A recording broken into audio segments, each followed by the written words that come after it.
I'm a coward.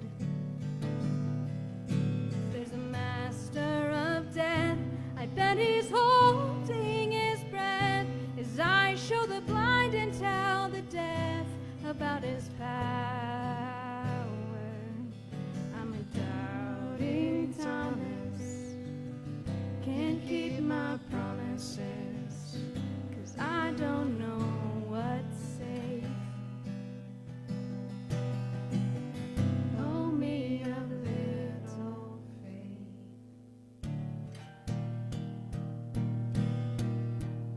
Can I be used to help others find truth? When I'm scared, I'll find proof that it's a lie. Can I be led down a trail, dropping breadcrumbs that prove I'm not ready to die? Please give me time to decipher the signs. Please forgive me for time that I have wasted.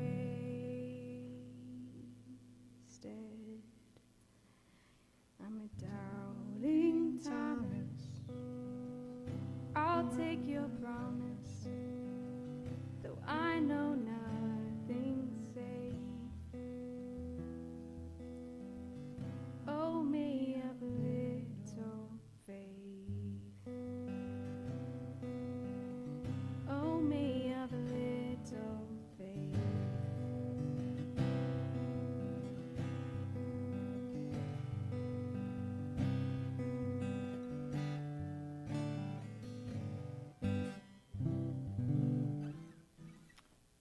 Even if you turn the gain up, is that not coming through?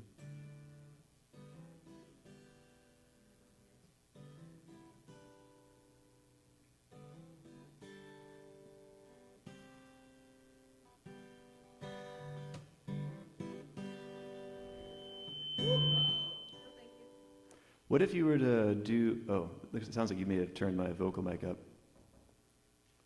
So we're looking at the green for the guitar. Guitar's plugged into green. What if you were to do the Phantom, like 48 volt on this one? On the green one?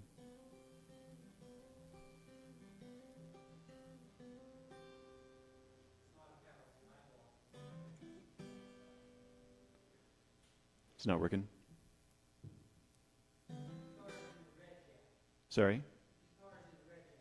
Oh, excuse me. You're right. Is that what I said?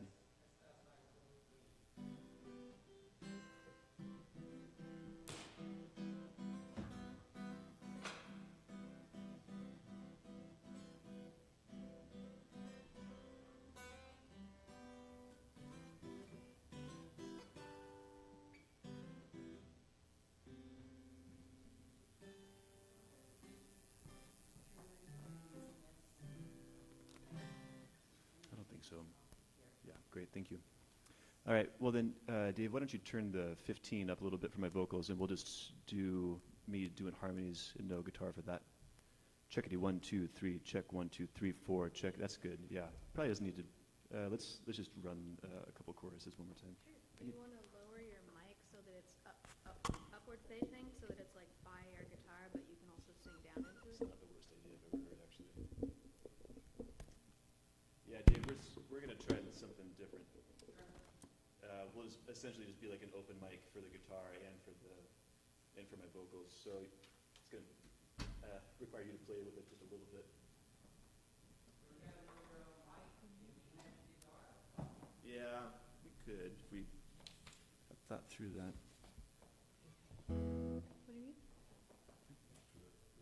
I don't know what the lyrics are, that's why I like mumbling.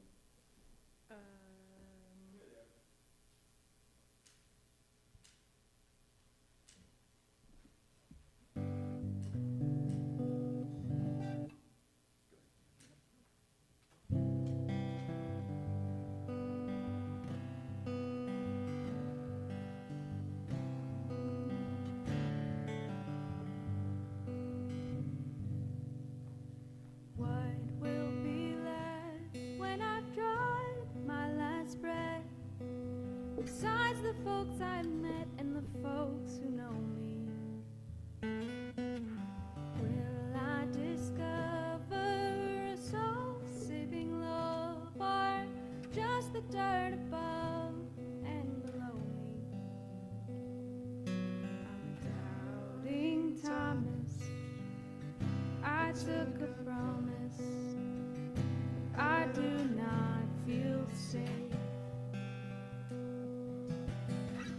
Oh, me of little faith.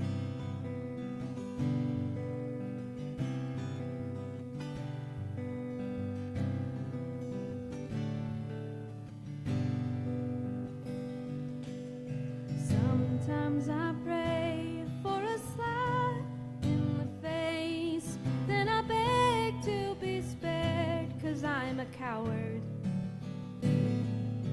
There's a master of death, I bet he's holding his breath as I show the blind and tell the deaf about his power. I'm doubting Thomas. I can't keep my promises, 'cause I don't know what's safe. Oh, me of little faith. Can I be used to help others find truth? When I'm scared, I'll find proof that it's a lie. Can I be led down a trail, dropping breadcrumbs that prove I'm not ready to die? Please give me time to decipher the signs. Please forgive me for time that I have wasted.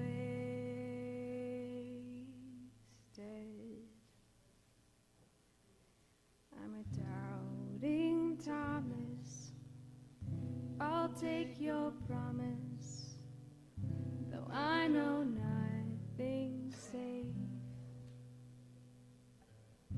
Oh, me of little faith. Oh, me of little faith.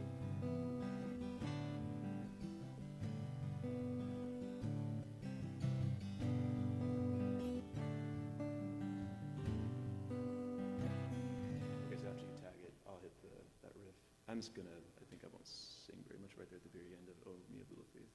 So after you tag it, it'll be the. Does that work for you? Cool. So let's just do the last line, so Great. I got it. Oh, me of little faith. Oh, me of little faith.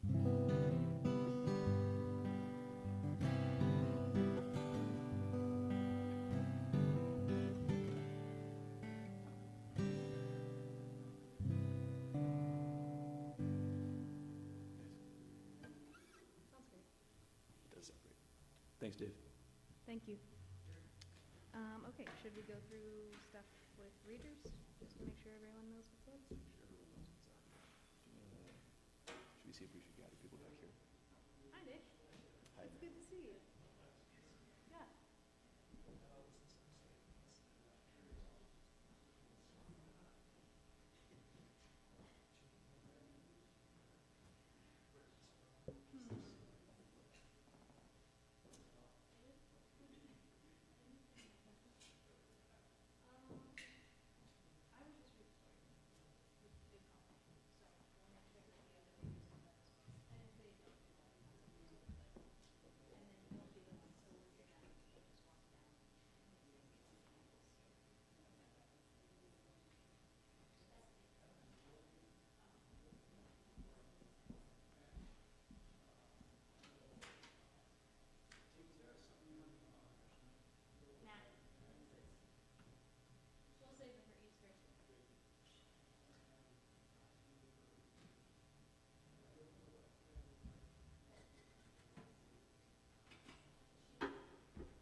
evening.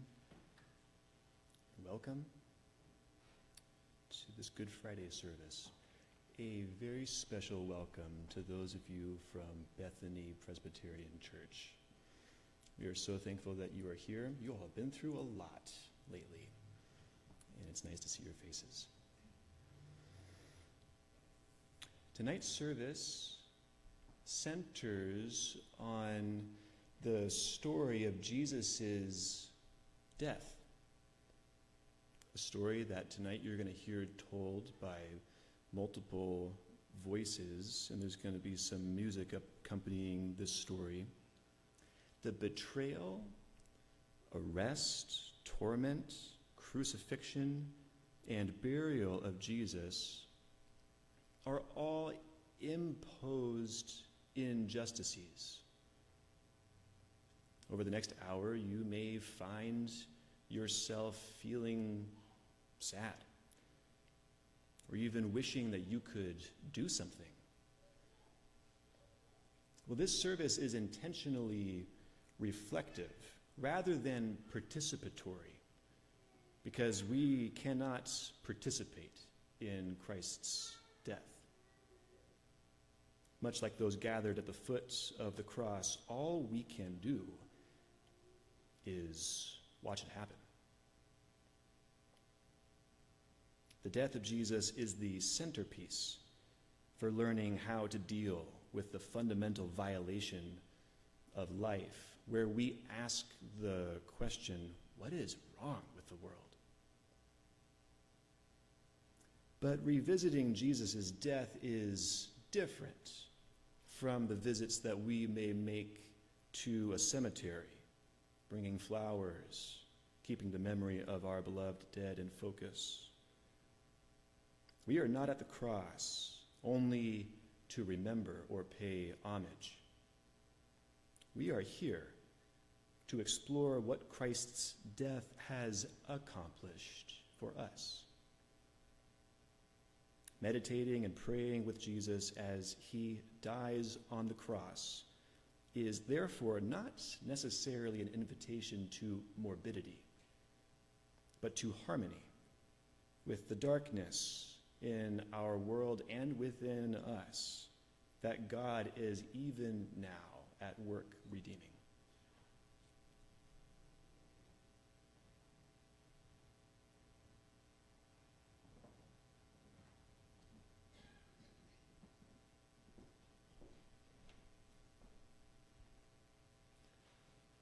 Jesus went with his disciples to a place called Gethsemane, and he said to them, "Sit here while I go over there and pray." He took Peter and the 2 sons of Zebedee along with him, and he began to be sorrowful and troubled. Then he said to them, "My soul is overwhelmed with sorrow to the point of death. Stay here and keep watch with me." Going a little farther, he fell on his face to the ground and prayed, "My Father, if it is possible, may this cup be taken from me. Yet not as I will, but as you will." Then he returned to his disciples and found them sleeping. "Couldn't you men keep watch with me for 1 hour?" he asked Peter. "Watch and pray so that you will not fall into temptation. The spirit is willing, but the flesh is weak." He went away a second time and prayed, "My Father, if it is not possible for this cup to be taken away unless I drink it, may your will be done." When he came back, he again found them sleeping because their eyes were heavy. So he left them and went away once more and prayed the 3rd time, saying the same thing. Then he returned to his disciples and said to them, "Are you still sleeping and resting? Look, the hour has come, and the Son of Man is delivered into the hands of sinners. Rise, let us go. Here comes my betrayer."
After Jesus had spoken those words, he went out to his disciples across the Kidron Valley to a place where there was a garden, which he and his disciples entered.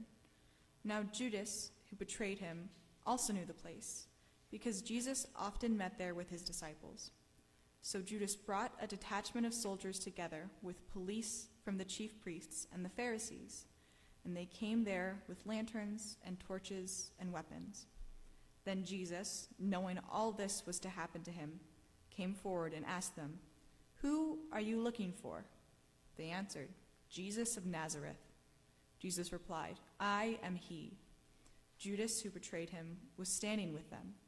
So the soldiers, their officer, and the Jewish people arrested Jesus, who bound him. First they took him to Annas, who was the father-in-law to Caiaphas, the high priest that year.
Then they seized him and led him away, bringing him into the high priest's house. But Peter followed at a distance. When they had kindled a fire in the middle of the courtyard and sat down together, Peter sat with them. And a servant girl, seeing him in the firelight, stared at him and said, "This man was with him." But he denied it, saying, "I do not know him." A little later, someone else, on seeing him, said, "You are one of them." But Peter said, "I am not." Then, about an hour later, another person kept insisting, "Surely you were with him, for you are a Galilean." But Peter said, "I do not know what you are talking about." And at that moment, while he was still speaking, the rooster crowed. The Lord turned and looked at Peter. Then Peter remembered the word of the Lord and how he had said to him, "Before the rooster crows today, you will deny me 3 times." And he went out and wept bitterly.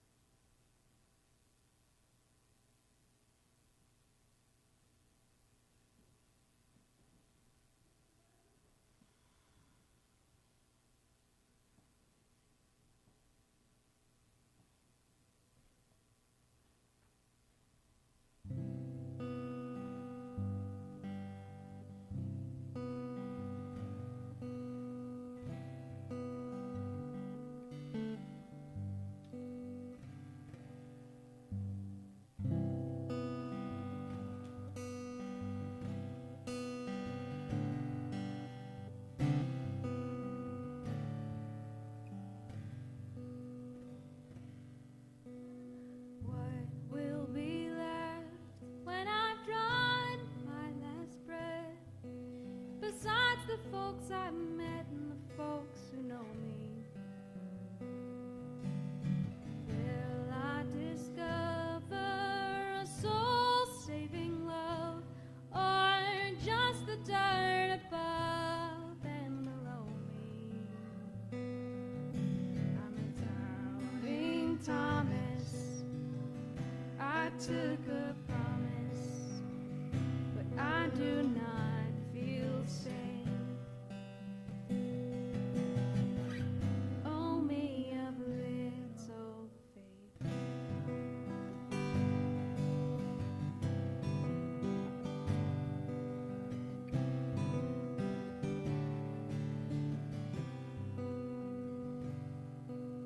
Sometimes I pray for a slap in the face, then I beg to be spared, 'cause I am a coward. There's a master of death, I bet he's holding his breath, his eyes show the blind and tell the deaf about his power. I'm a doubting Thomas, I can't keep my promises, 'cause I don't know what to say.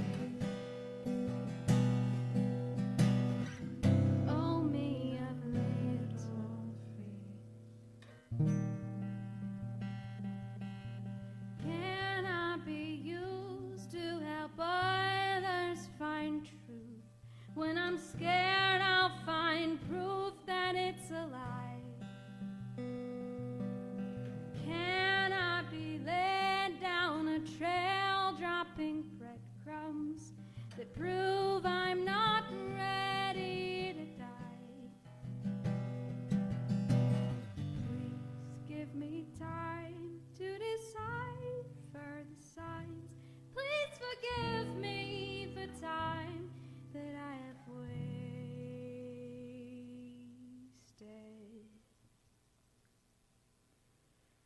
I'm a doubting Thomas.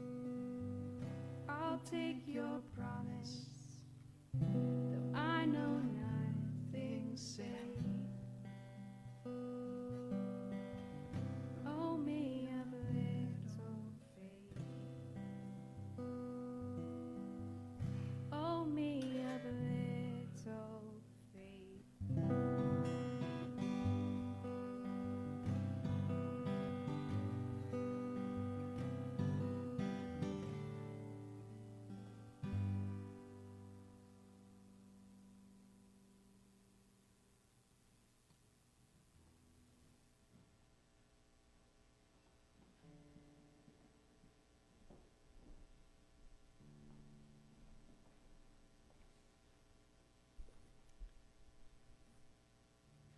Then they took Jesus from Caiaphas to Pilate's headquarters. It was early in the morning. They themselves did not enter the headquarters to avoid ritual defilement and to be able to eat the Passover. So Pilate went out to them and said, "What accusation do you bring against this man?" They answered, "If this man were not a criminal, we would not have handed him over to you." Pilate said to them, "Take him yourselves and judge him according to your law." The Jews replied, "We are not permitted to put anyone to death." This was to fulfill what Jesus had said when he indicated the kind of death he was to die. Then Pilate entered the headquarters again, summoned Jesus, and asked him, "Are you the king of the Jews?" Jesus answered, "Do you ask this on your own, or did others tell you about me?" Pilate replied, "I am not a Jew, am I?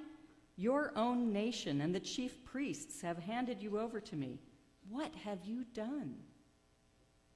Jesus answered, "My kingdom is not from this world.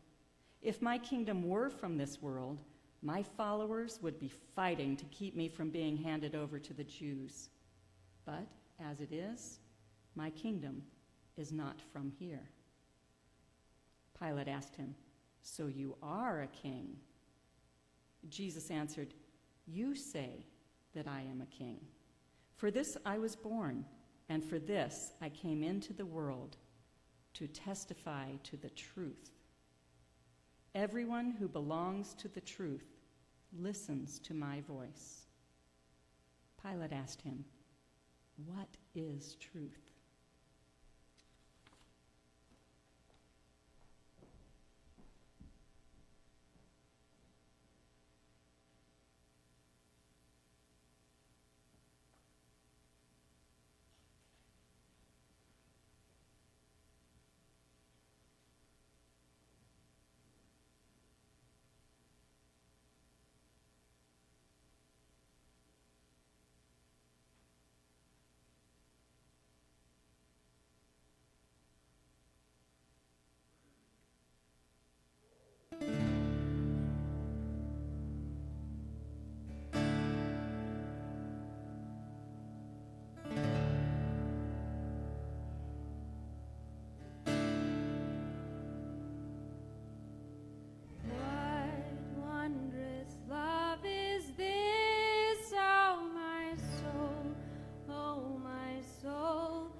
Then Pilate took him and had him flogged.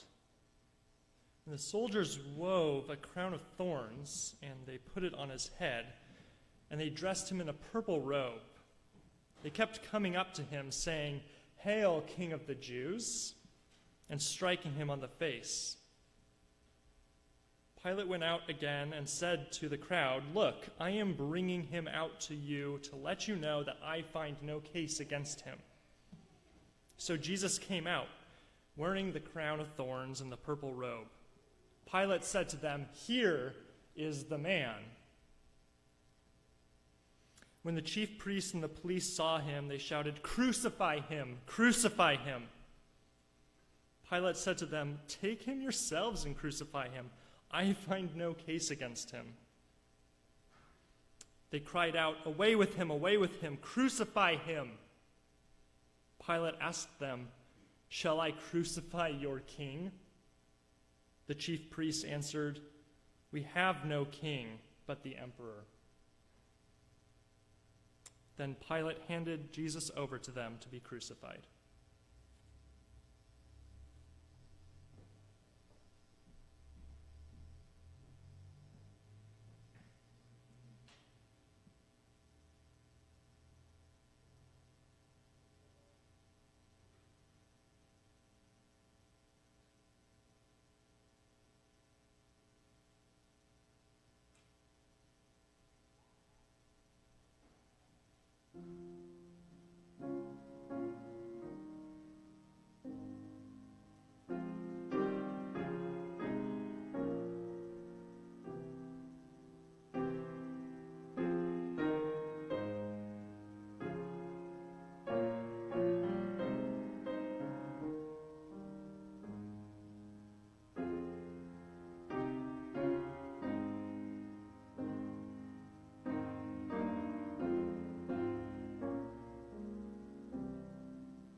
So they took Jesus, and carrying the cross by himself, he went out to what is called the place of the skull, which in Hebrew is called Golgotha.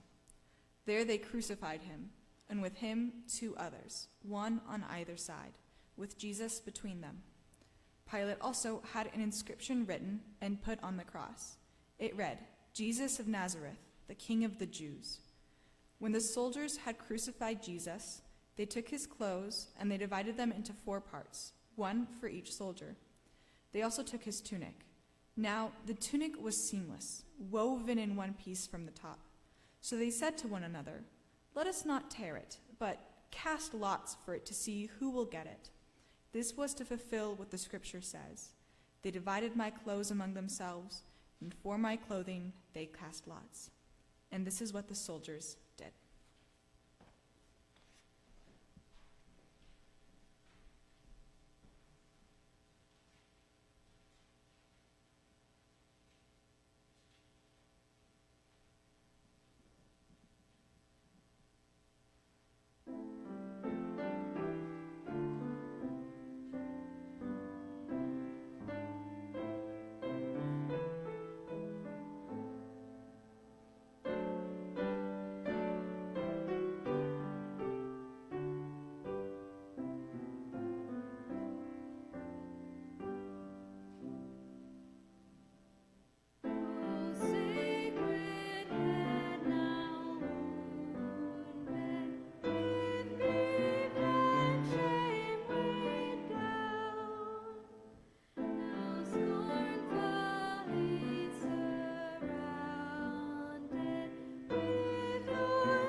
From noon on, darkness came over the whole land until 3 p.m.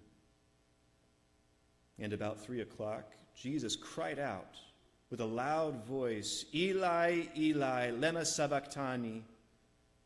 That is, my God, why have you forsaken me? When some of the bystanders heard it, they said, "This man is calling for Elijah." At once, one of them ran and got a sponge, filled it with sour wine, put it on a stick, and gave it to him to drink. But the others said, "Wait, let us see whether Elijah will come to save him." Then Jesus cried again with a loud voice and breathed his last.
to rescue me, deliver me from fear.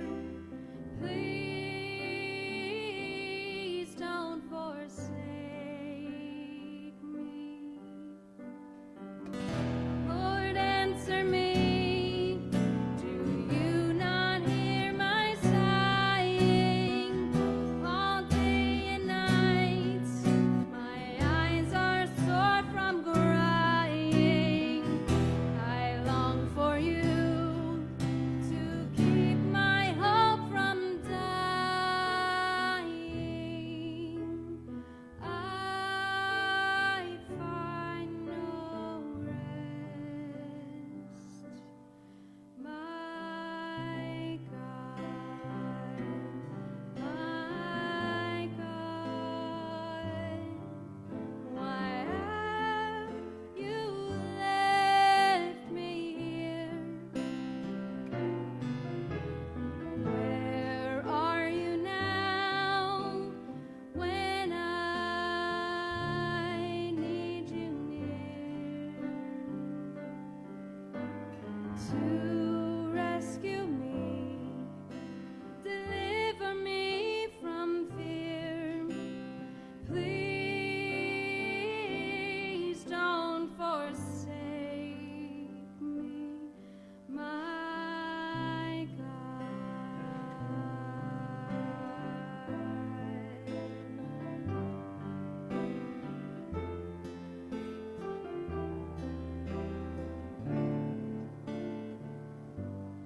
See, oh,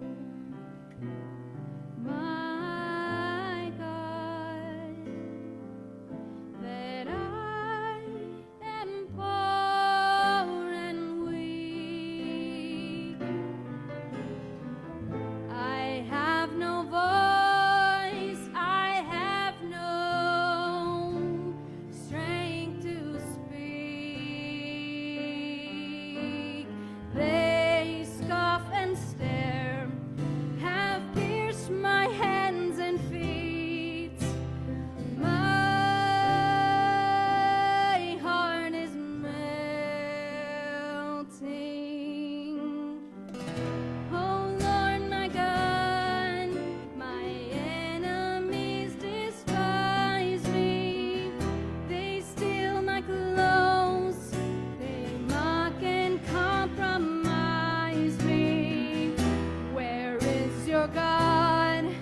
They taunt and terrorize me. Don't stay away, my God, my God. Why have you left me here? Where are you now when I need you near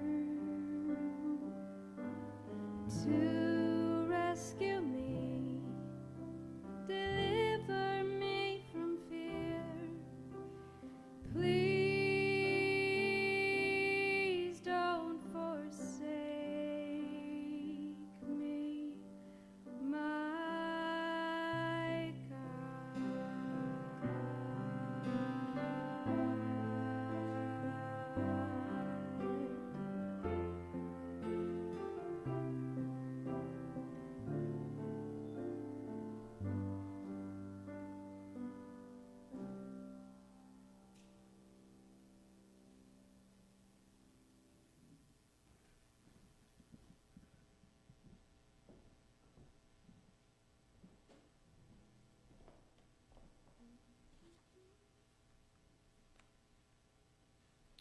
When it was evening, there came a rich man from Arimathea named Joseph.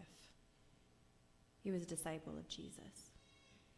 He went to Pilate and asked for the body of Jesus, and Pilate ordered it to be given to him. Joseph took the body and wrapped it in a clean linen cloth and laid it in his own new tomb, which he had hewn in the rock. He rolled a great stone to the door of the tomb and left. Mary Magdalene and the other Mary were there, sitting opposite the tomb.